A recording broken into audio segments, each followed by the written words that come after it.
Welcome to the Exact Digital Podcast, the show where we dive into how digital marketing agencies are using paid media to drive real growth for their clients and for themselves. From planning to ROI and everything in between, we uncover the strategies, stories, and systems that set agencies apart. Each episode, we'll talk with agency leaders who are innovating with paid media, scaling their businesses, and delivering results that matter. Whether you're looking to expand your services or sharpen the edge of your current offerings, you're in the right place. Let's get into it. Welcome to the Exact Digital Podcast, where we sit down with marketing leaders, agency founders, and growth-minded innovators to break down the strategies and mindset shifts shaping modern marketing trends today. Today's guest is Eric Mercado, partner at Force Marketing, where he helps automotive brands and dealerships use data-driven marketing strategies to better understand their customers and drive measurable growth. Welcome to the show, Eric. Can you share a little bit more about Force Marketing? First and foremost, thank you for having me. And I will gladly share a little bit more about Force Marketing. So Force Marketing is actually a holdings company with three individual marketing brands. We super serve the automotive vertical with full funnel marketing services. So anything from digital marketing to direct marketing to marketing automation, all the way through to streaming media, OTT, CTV. For us, the why our client partner with us or choose to continue to partner with us is we've been able to connect technology and data in a bigger way and deliver back real time or near real time attribution to the dealers that we work with or the OEMs that we work with, which gives them, better information to make faster decisions and obviously increase efficiencies in their marketing spends. That's awesome. Force Marketing works almost exclusively in the automotive and recreation verticals. So what makes marketing dealerships so different from other industries? Great question. So dealers are considered like mid-market, size businesses, right? Mid-sized businesses. But when you really think about the average dealership, they're spending anywhere between $50,000 and to $250,000 each month to reach out to consumers in their market, whether that's their own customers, whether that's new customers in market or people who are intending to purchase vehicles, third-party lead providers, OEM programs. It's difficult because there's so many vendors in that landscape, anything from the chat provider and your website to your website provider to your, the marketing partners like us who are creating demand for them. And there's a lot of compliance. There's 32 different OEMs, all right, original equipment manufacturers. Each one of them has their own rules on how you can advertise, just like any other franchise would. All right. So McDonald's, you don't see, you see kind of unilateral McDonald's campaigns. You see, a billboard, it's brand guidelines are in place. The offers are the same. You might see price points change market to market. But for the most part, it's the same exact identity.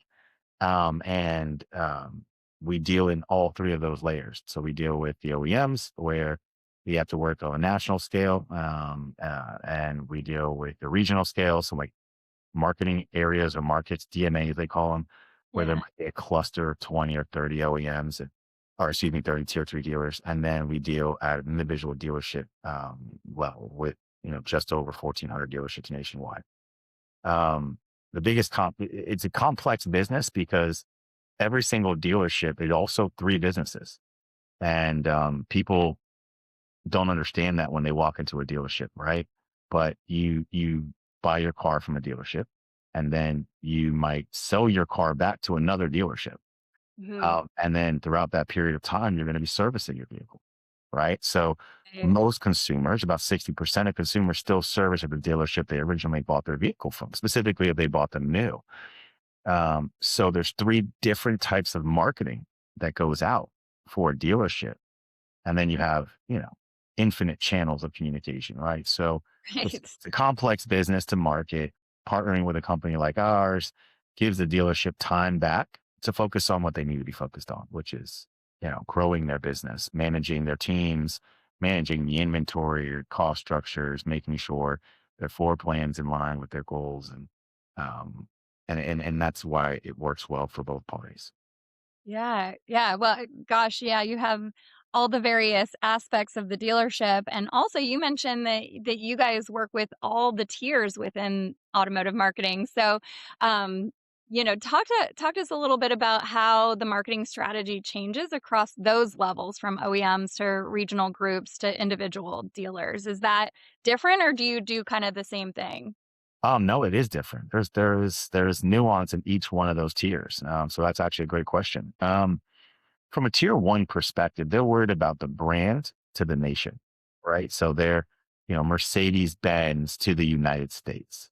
And when they run a play nationally. So they're focused on targeting a specific audience, maybe on a specific model launch, or to win back customers that haven't been back in for service, but they're doing it on a grand scale. They're normally going to fund that directly from the OEM, and they're not going to pull from dealer contributions. So you're looking at like your branding and your messaging have to be directly in line with their national branding and messaging in order to execute on a tier one level. Tier two is like tier one, but slightly different because you're able to personalize it for the cluster of dealerships participating in that campaign. So we're here in Georgia. The Mhm. Atlanta Chevy dealers is a great Yeah. example. You might have seen that commercial, or the Atlanta Hyundai dealers. Well, that might be 20 to 30 dealerships that are in that DMA in that region, and they all contribute to marketing at a tier two level using the brand value, but doing it at a regional perspective, and then pushing those opportunities out to the dealerships as evenly as they possibly can. And then obviously you have your individual business owners, the dealerships at tier three level, where they have to follow compliance from a national perspective. They have to make sure they're not doing anything that's outside of brand guidelines, but they're able to personalize it to their own individual unique value propositions. So a dealership, might have a lifetime warranty that they pay extra for when a customer buys a car to give to them at purchase. That's a unique value proposition that might separate that dealer from every other new car franchise dealer that they compete with for the same brand. A dealer might have a oil changes for life, right? You come, Mhm. is for me, every oil change you ever get at our dealership is at zero cost. It's a value proposition. A dealership might have a, price guarantee or a price lock, a term policy. All of those are not able to be advertised at a national level because it requires the dealerships to make a substantial investment in order to give those added value propositions to the consumers to separate themselves from Right. from the competitive landscape of same franchise dealers. Because otherwise, you're just selling cars to cars, right? Like Mhm. Honda Accords, you have Honda Accord. I have, CRVs, you have CRVs. We're with, the consumer might live halfway between us, and be able to pick. Right. We need to separate ourselves. So agencies like ours identify what those value propositions are for those dealers, identify how they're going to connect to the market, and then communicate that properly to the lowest funnel prospects that are either in market to purchase a new vehicle, used vehicle, or service their current vehicle. Yeah. Gosh, that is a lot to keep track of. I'm glad there's a team that's actually doing all that. Yes. One thing you said that really stood out was that force marketing isn't a full service, but you're a full funnel. So, what's the difference between that, and why does that distinction matter for dealers? That's another great question, and it can be kind of confusing, right? And we have a lot of opportunities where we communicate with dealerships and dealer groups looking to partner, and we tell them, listen, we're not full service, but we're full funnel. And you nailed it. And the differentiation is we're not going to place any media bias that we don't have the ability to provide you back real attribution level reporting, meaning if we can't measure it, we don't manage it. And so when we say full funnel, when you think about the consumer journey, really anything from the top of the funnel where you're trying to create brand awareness for either your dealership, your region, or your OEM, you might communicate it, from a TV perspective if you're full service. We have historically found it somewhat difficult to measure attribution back for TV, linear buys. So instead of TV, we'll manage your connected TV, where we can actually measure it back to the footfall in the dealership or even the sales matching on who we targeted that actually viewed the ad and then came in and purchased or serviced the vehicle. And we're not going to measure, we're not going to place, outdoor billboards for dealers because we can't measure. We can get, the organic impressions that they collect, with people that drive by, and we can give the analytics that are important for overall estimated impressions. But what we can't deliver is how many of those customers that saw that billboard because they drove down the highway, right, 400, ended up Right. buying a car from you. And your investment for that billboard was $8,000 a month and you sold 5 cars. Well, now we know your average cost per acquisition is $1,200. Well, we can't measure that in a way that is fact. The channels that we manage, while they cover the entire funnel, we're able to deliver back real attribution to the Mm, actual return on ad spend. So when a dealer gives us an investment, which it is, and marketing is an investment, right? right. And most businesses today still look at marketing as an expense. Mm, And it is, the breadth and the life of a business if it's done properly. mm. And in a dealership with 3 different independent businesses, like I mentioned, they almost have to communicate 3 different ways in order to keep those businesses running. Yeah. They want to buy cars from the consumer. They don't want to buy cars from the auction. So they would love for you to come in and trade your car in and then purchase a new car. And then they want to recon your car, recondition it, make it as good as new, and then put it back on the lot to sell to the next customer who might not be able to buy a new car. They want you to come back for service as much as possible so they can keep your car up to date, keep your warranty intact, and also give them a great chance for you to be a lifetime customer and probably buy your next car, refer your next customer to our business. So marketing is extremely important, and it's extremely important to be able to measure down to the customer, what the return was, and that's what we do, and we do that from a full funnel perspective. But there are some channels that are considered full service that we don't manage, and we just don't manage them because we can't measure them. Yeah. How do you help your automotive dealers who are really stuck in traditional media, and how do you transition them towards the more measurable digital channels? Another great question. Mm, we're seeing less and less of that, obviously, with the share shift of media and attention, right? Not just in automotive, I think probably in all verticals. Yeah. But we still do see our fair share of it. And in some cases, it makes a lot of sense for them to have a traditional media buy in place. In Hmm. all cases that I have found in my 20 years of doing this, when we do run into those, they have a great buy in place. They have a great relationship with the local networks, TV stations, the local community affiliates. They can work equally as good of a buy as our best media buyers can, right? And in those cases where we can measure a lift, which we can show them still from the time they place the campaign and the flight dates of a campaign, and we can show them incremental showroom traffic or incremental website traffic from a direct search perspective, or maybe QR code scans or direct calls off of a tracking number associated with the linear buy, which we're still able to measure. Um, we recommend they keep it. So we don't come in, and try to eliminate traditional media.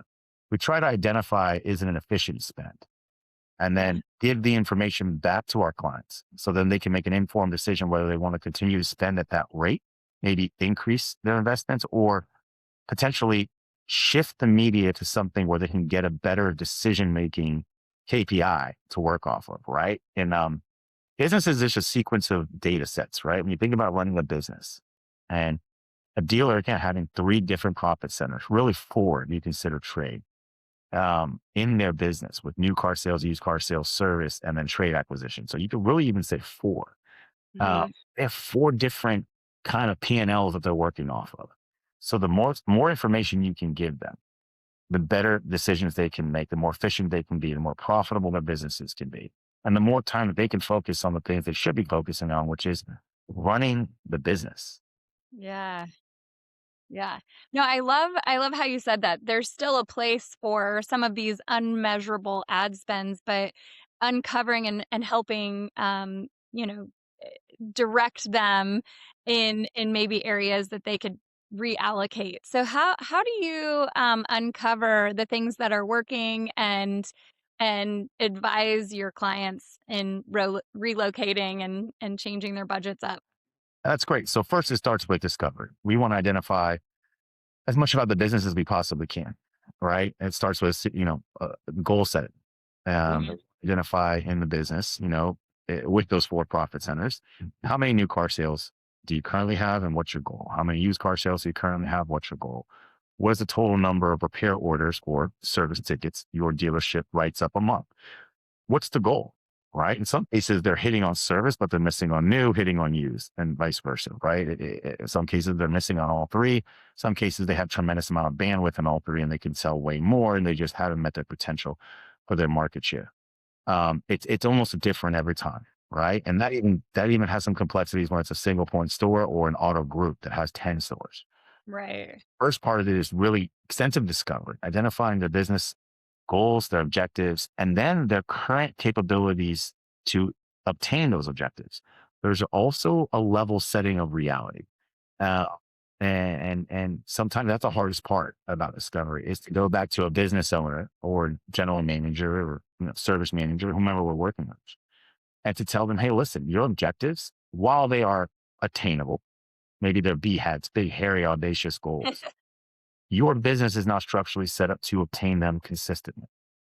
So here are some of the things we've identified you could do operationally that would help us leverage the data we have. And together, we would be able to obtain those goals more consistently. Because what we don't want to do is be a shot in the arm. You don't want to come into a business, do something that works fantastic once or twice, and we're batting 200, right? We want to bat 700, 800. We want the dealer to hit more than they miss. So sometimes it's level setting with the dealers and saying this is important that you understand that out of the 1,000 dealers that we work with that have similar makeups to you, none of them have hit that goal ever, and with the same setup you have. Now, the ones who didn't hit those goals, here was their setup. Success leaves clues. Let's try to follow that model, right? They have a system that works. Let's try to mirror that system. The second part of it is identifying their market specifics. Mhm. So what's their market share? What's their competitive set look like? Which channels are performative when we look into their analytics and we look at their historical spends? Basically auditing their business like an accounting firm, identifying very quickly, like your marketing works here really, really well, maybe not so well here. And then the third part of it is giving a plan of action, right? So here's what a marketing plan to help you obtain those goals would look like. Here's what the recommended investment ranges would be, recommended channel mixes, and then most importantly, the messaging that we're sending out that separates you from the market. So it's kind of a 3-phase approach, and that 3 phases actually applies to all 3 tiers.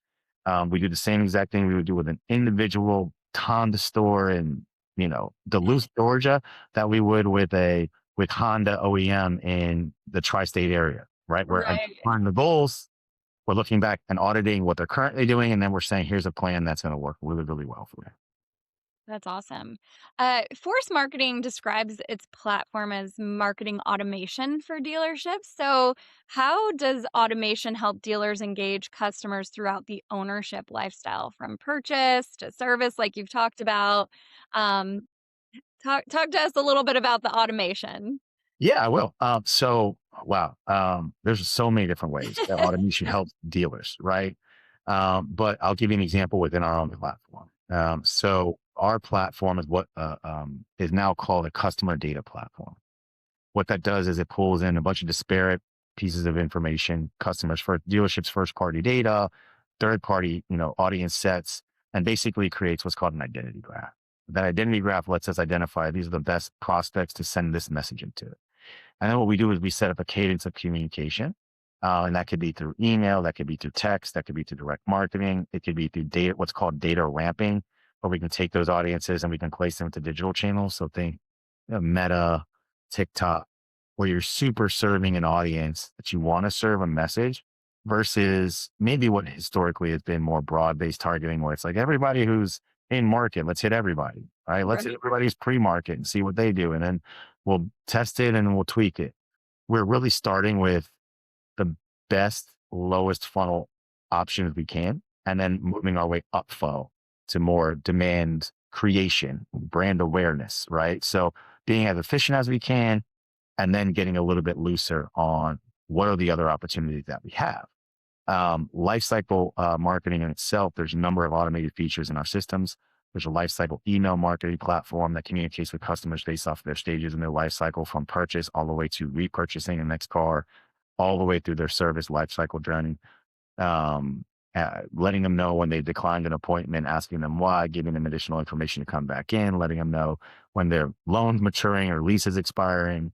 And then we have above that the ability to say, once we set this up for this audience, marketing is reach and frequency, right? There's really two key principles. They date back hundreds of years, right? But at least 100 years, right? Henry Ford, Right. frequency as his go-to, to note an automotive legend. But it's really, that's what it comes down to, those two key principles, right? So if we can identify this is the best audience, and we could say, let's hit that audience let's serve them where they are, right? Let's start with personalization, and let's work up funnel to getting them into frequency plays on Meta and TikTok and streaming TV and Amazon and Hulu and wherever they're going, YouTube TV, wherever they're going to be. Yeah. It exhibited behavior to purchase, service, or get financing for a vehicle. We can serve them an ad for your dealer, your DMA, or your OEM. And then the other marketing automation part of it is the signals that we collect. So as more and more customers engage with the marketing, it basically shrinks the audience, Yeah. amplifies the frequency. And then those signals automate the next communication. So they tell us, using AI and machine learning, here's the next thing you should send this customer. And here's why: because they kind of passed that in-market stage. Now they're right about it, or they're past pre-market and they're in-market, or that customer is past their loan maturity and they're 2 years of owning that vehicle outright, but they're still actively servicing. It's a great audience to target with this option. And it kicks in and it does a lot of the heavy lifting where a human being doesn't have enough fingers and enough keys on a keyboard to do that for 50, 60, 70, 80 dealers that are in their scope of work, right? So that's where automation really helps our dealers, bidirectionally helps us manage their business better, and then allows our team to really be strategic with the recommendations they have at more of an aggregate level, Mhm. changes and things that we're seeing using those signals that could help move their business forward. Yeah, that's great. I know AI is and automation, all of that is such a big conversation, and they're just like everything, right? Things are evolving and changing, and it still requires the human thought and suggestion and kind of coupling that information together. So kind of another, with so many digital options out there, how do you as a team evaluate whether a new channel like TikTok or Reddit is scalable to support your clients? Oh, our partners like to tell me we put our money where our mouth is. Yeah. So a lot of times we'll say, hey, listen, we really believe in this. We want to give you an added value offer of X amount of dollars to run this with your business. We go to our best partners, our longest standing partners. They trust us. They understand we're not going to put them in a bad position. And then we tailor up what we feel like is going to be the most effective buy, wherever the channel or channel mix is. And our goal is to collect enough data to create a argument or thesis that can work within our media mix. So normally our timelines on what we would call, or the industry itself call, a pilot, right? With Yeah. might be 2 to 3 months, depending on the channel. And it gives us enough information to allow whatever the channel of machine learning to kick in or AI to kick in and get enough signals to make a thesis of like this will work going forward. And Yeah. also see how did it impact the business that we allowed it to run for. So most cases we do that for our clients. And normally it's with our best clients. And I say that not to say all of our clients aren't great. They're all Right. fantastic. But when you have like a publicly traded company that has 100 dealerships and 5 in the number ones in a region, they're a great audience to use because they're the biggest. So if it kind of works for them, it works for everybody. And then you might go to an individual smaller group in a specific DMA and say, we want to try it with you because you have a number of high volume stores in a small DMA. Let's see how this works, right? So we're big on treated versus control. Select an Mhm. audience, take a piece of it out, look at how that impacted that treated audience worked. And then how did it work versus the audience we didn't treat or didn't market to with that channel? And if we can see a lift, whether that lift is 1%, 2%, 10%, 30%, if it's a lift and it's consistent enough, then it's showing an efficiency measure. right? Dollar for dollar, Yeah. you can invest in that channel versus another and possibly get back a better outcome. So that's how we like to set it up. Um, we don't like to shoot, before we aim. We want to make sure that it's right, and then once it becomes a viable solution for our clients, then we integrate it in our entire business flow. So it becomes part of our reporting platform. We'll start to build out what that looks like. We'll work on the workflows internally to make sure it can be managed at scale. Um, you know, all the fun operational things that need to happen. Right. Josh it up for the next round of people who. That's great. That's great. So for dealerships, clearly not working with you already, but that um, they're trying to modernize their marketing strategy today. What's a big mistake you've seen over the course of working with so many dealerships? And is there a common mistake? And how would you suggest that they fix it, other than reach out to you and sign up and I would tell a dealer, there's a lot of shiny tools out there, and um, there's a lot of companies that have built really cool applications. And we all know what AI is doing to all of our industries, and all verticals, and how it's impacting. Um, but I would also tell dealers to make a decision based off of who they're working with. I think reputation is really, really important.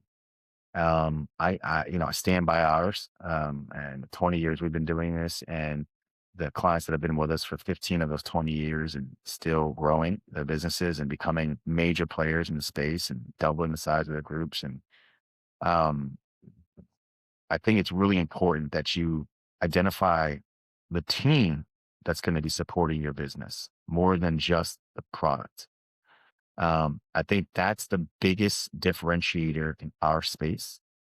Um, we all have AI, all right? If you have any tech enablement in your business right now, and you have AI or machine learning integrated in those tools, that's a given. It shouldn't be the lead.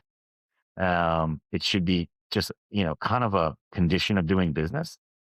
And don't let somebody else's success paint a picture you can't replicate. Uh, Huge. and what I mean by that is a lot of times, an agency like ours, right? Example, we've probably been guilty of this our own way. Is dealer A has been so successful; they've sold 100 cars off of this small investment, and dealership B, who's looking to get similar results, might come on board expecting the same thing. I think the biggest part of discovery that we talked about is being able to candidly come back to them and give them a realistic expectation of what the outcome could be. Mhm. Um, and the outcome should be better in all cases, but could it be double, triple, quadruple?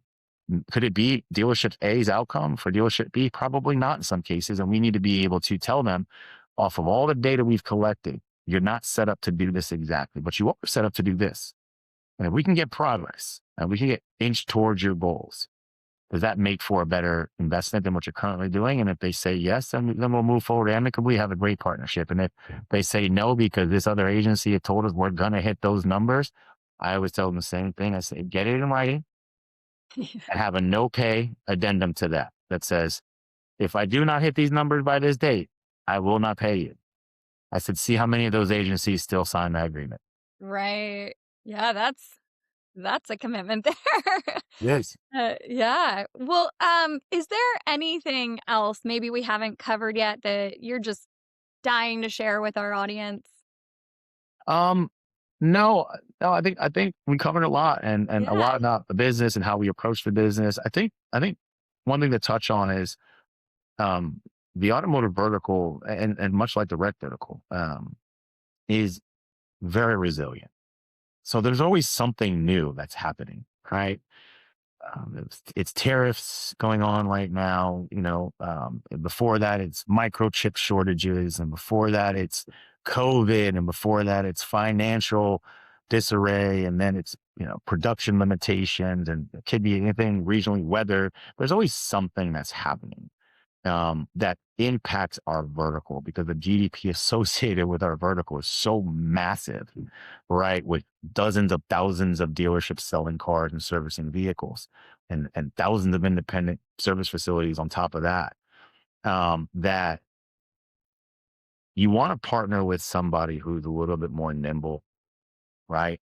Um, that can pivot on the fly, that can move their business in the direction before the puck gets there, right? Wayne Mhm. Gretzky has a great statement. It's in the Hall of Fame speech. They said, Wayne, what made you so successful? And he said, I never skated to where the puck was. I always skated to where the puck was going. Uh, read the ice in a way where he knew if they passed it there, I have a best angle for a shot or a best angle for another pass, right? And that's what made him so successful. I think managing your business the same way, to be nimble and to be able to understand that there's always something coming down the pike. And it's like what you do when it happens. And are you nimble enough to move your business in that direction? Because we've had to, in just the automotive vertical alone, 5 times in 5 years, we've had to pivot. And I'm sure much like, Exact Digital with any of the verticals you work in, there's a pivot when something happens at this macro level, um, and not just a tool, right? Because Mhm. a tool will only get you so far if you don't have the right, person using the tool, right? So I always say you're partnering with a team, partner with tenure. Make sure you the people that you're going to work with before you sign the agreements. Know who's going to manage your accounts. Talk to them. Interview them like you would interview, your next sales manager. Because really, you're trusting them with your second or third largest investment for your business, right? You have people Yeah. costs, you have your floor plan, and you have ad expenses. And you would never hire a manager sight unseen without talking to them first. Because Mhm. people like me can come in and give you a great story, but I'm not going to be the person pulling the levers in the back, right? I have 142 people that do that for us. 147, sorry. My HR person killed me if I got that wrong. 147 people pulling those levers for us. Yeah. And those are the people we want you guys to talk to. Yeah. No, that's so good. That's so good. Well, thank you so much for joining our show today, Eric. And to find out more about Force Marketing, you can log on to forcemarketing.com or follow them over on LinkedIn. And thanks to everyone for tuning in to today's show, brought to you by Exact Digital, your partner in performance driven media across programmatic, CTV, paid social, search, and more. Let us know how we can help you and have a great day. Thanks again, Eric. Thank you for having me. It was wonderful. Yeah.